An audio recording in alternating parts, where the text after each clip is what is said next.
दोस्तों, मेरा नाम है महेश मिश्रा। मैं आपको पढ़ाता हूं इकोनॉमिक्स। आज का टॉपिक है नेशनल इनकम। नेशनल इनकम में हम आज समझने वाले हैं final goods and intermediate goods में क्या डिफरेंस होता है। आइए देखते हैं final goods and intermediate goods.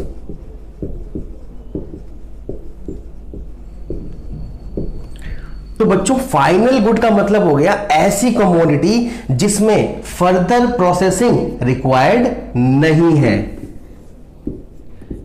No need for further production, मतलब इसमें और कुछ करने की जरूरत नहीं है।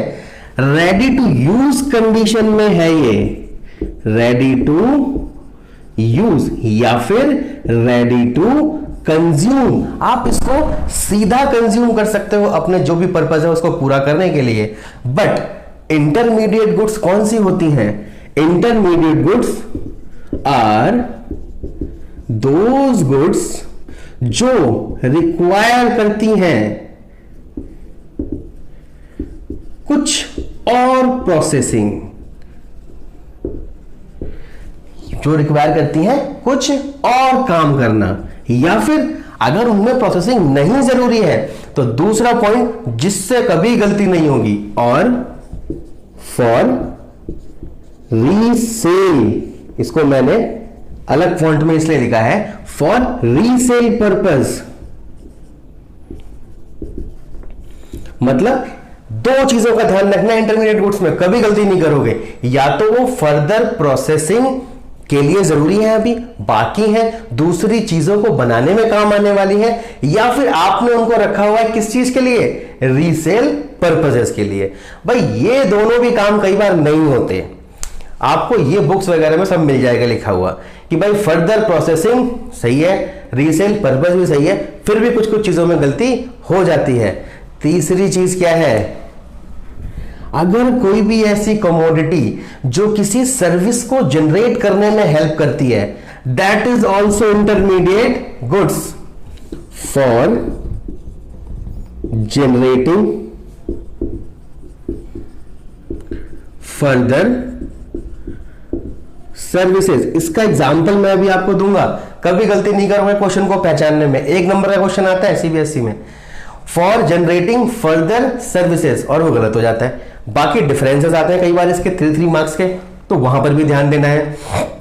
तो मेन डिफरेंस हमने समझ लिया कि ये सीधा कंज्यूम करने वाली है, और ये या तो फर्दर प्रोसेसिंग के लिए है, या फिर रीसेल के लिए है, या फिर किसी दूसरी सर्विस को यूज करने के लिए आती है। और एक फीचर भी है इंटरमीडिएट गुड्स का। फीचर क्या है? फीचर है कि ये जो होती है, इनकी डिमांड जो होती है वो डिराइव्ड डिमांड होती है। भाई डिराइव्ड डिमांड का मतलब क्या हुआ? डिराइव्ड डिमांड का मतलब हुआ उस तरह की डिमांड जो किसी और चीज की डिमांड से अफेक्टेड हो, किसी और चीज की डिमांड पे डिपेंडेंट हो, उसे हम कहेंगे डिराइव्ड डिमांड। भाई डिराइव्ड डिमांड समझ में नहीं आया, एग्जांपल से बताओ। जैसे मैं एग्जांपल लूं, अगर गाड़ियों की डिमांड बढ़ती है तो ऑटोमेटिकली पेट्रोल की डिमांड बढ़ेगी, ऑटोमेटिकली टायर बनाने वाली कंपनियों में रबर की डिमांड बढ़ेगी। जैसे अगर कैंडल्स की डिमांड बढ़ती है तो ऑटोमेटिकली मोम की डिमांड बढ़ जाएगी। तो मोम की demand is the derived demand. और मोम क्या है? मोम है इंटरमीडिएट गुड्स। क्यों? क्योंकि वो फर्दर प्रोसेसिंग चाहता है। कैंडल बनाने के लिए मोम का इस्तेमाल किया जाएगा एज अ रॉ मटेरियल। तो इंटरमीडिएट गुड्स वो सब चीजें हैं जो रॉ मटेरियल की तरह इस्तेमाल की जाती हैं। तो इन सब की डिमांड जो होती है वो क्या होती है? डिराइव्ड डिमांड होती है। मतलब अगर मेन फिनिश्ड गुड्स की, मतलब इनकी डिमांड बढ़ेगी तो इनसे रिलेटेड सभी इंटरमीडिएट गुड्स की डिमांड इंक्रीज हो जाती है। अब डिफरेंस समझने के बाद भी कई बार स्टूडेंट्स जो है वो गलती कर जाते हैं फाइनल गुड और इंटरमीडिएट गुड को समझने में।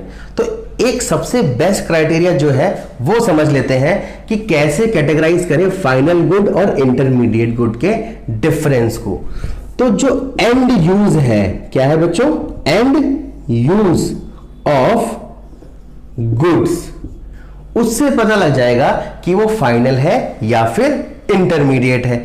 एग्जाम्पल लेते हैं भाई, अगर आप एग्जाम्पल लो शुगर का, मतलब भाई चीनी है, ये हाउस होल्ड में भी यूज हो जाती है और फर्दर चीजों के प्रोडक्शन में भी यूज जाती है। फॉर एग्जाम्पल, अगर ये किसी मिस्टर महेश ने अपने घर में चाय बनाने के लिए इस्तेमाल करा तो ये क्या हो जाएगी इसके लिए?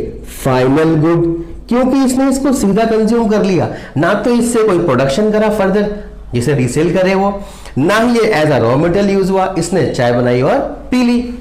दूसरा, यही सेम शुगर एक रतन हलवाई यूज करता है, रतन हलवाई यूज करता है किस चीज के लिए भाई? ये बनाता है इससे मिठाइयां, स्वीट्स बनाता है और उसको क्या करता है? मार्केट में बेच देता है। तो क्या ये इंटरमीडिएट है, फाइनल है? तो आपका आंसर होगा बिल्कुल जी, ये इंटरमीडिएट गुड्स है। क्यों? क्योंकि ये फर्दर प्रोडक्शन में इस्तेमाल हो गई, as a raw material use इस्तेमाल हो गई। एक और एग्जांपल लेते हैं, सिलाई मशीन है बच्चों, स्विंग मशीन, सिलाई मशीन।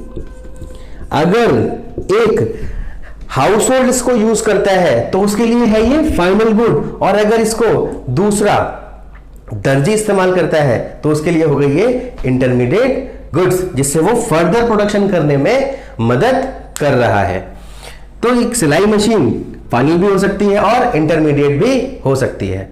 ठीक है, तो दोस्तों डिफरेंस समझने के बाद कुछ ऐसे पॉइंट्स जो आप करने में बहुत ज्यादा मिस्टेक्स कर जाते हो, ऐसे कुछ एग्जांपल्स मैंने आपके लिए लिए हैं और हम इसको समझेंगे, इसके रीजंस समझेंगे। देखते हैं पहला क्या है, फर्नीचर परचेज्ड बाय स्कूल।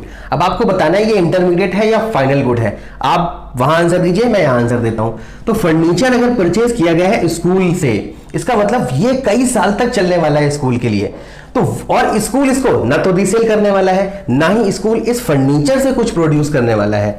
इसका मतलब स्कूल के लिए क्या हो जाएगी बच्चों? ये फाइनल गुड मानी जाएगी। आंसर होगा फाइनल गुड्स। दूसरा, mobile purchase by a mobile dealer. भाई एक मोबाइल बेचने वाला डीलर है, उसने मोबाइल परचेज करा है, तो ये किस पर्पस के लिए लिया होगा इसने? रीसेल पर्पस के लिए। हमारा इंटरमीडिएट गुड्स वाला क्राइटेरिया पूरा हो गया, तो ये क्या हो जाएगी बच्चों? इंटरमीडिएट गुड हो जाएगी। अब दूसरा एग्जांपल देखते हैं, आप में से कोई इसका आंसर दे पाता नहीं दे पाता कमेंट सेक्शन में। Chalks and duster purchased bye school, ये क्या होगा भाई? फाइनल होगा या फिर इंटरमीडिएट होगा? तो आप कह दोगे कि ये फाइनल होगा, जैसे कि फर्नीचर स्कूल ने खरीदा फाइनल, ऐसी चॉक्स एंड डस्टर स्कूल ने खरीदा फाइनल। आपका आंसर गलत हो जाएगा। चॉक्स एंड डस्टर वो चीजें हैं जो स्कूल एक ही साल के अंदर यूज कर लेगा और इससे वो एजुकेशनल सर्विसेज प्रोवाइड करने वाला है चॉक्स एंड डस्टर की हेल्प से। इसलिए चॉक्स एंड डस्टर क्या होगा भाई? इंटरमीडिएट गुड होगा स्कूल के लिए। अब बात करते हैं printer purchased bye lawyer.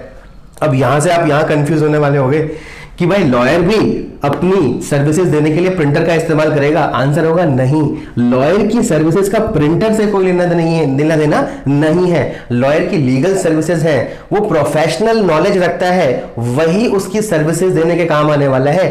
Printer का काम तो सिर्फ प्रिंट करना है। ये इसके लिए ऑफिस का एक एसेट माना जाएगा, जिससे ये कोई सर्विसेज नहीं देने वाला, कोई प्रोडक्शन एक्टिविटी नहीं करने वाला। तो इसके लिए क्या हो जाएगा? ये फाइनल गुड्स हो जाएगा। तो हर चीज एंड यूज पे डिपेंड कर रही है। इन्होंने एंड में यूज करा इसलिए फाइनल, इसने एंड में यूज नहीं करा, कोई और यूज करेगा जब ये बेच देगा। इन्होंने यूज करा लेकिन उससे सर्विसेज बना दी लोगों के लिए, तो पर्सनल पर्पस के लिए यूज नहीं करा। जब खुद के पर्पस के लिए एंड यूज होगा तो फाइनल होगी, दूसरे के पर्पस के लिए होगा तो फाइनल नहीं होगी। प्रिंटर यूज कर रहा है इसलिए फाइनल है। अब आते हैं unsold coal with trader at the year and.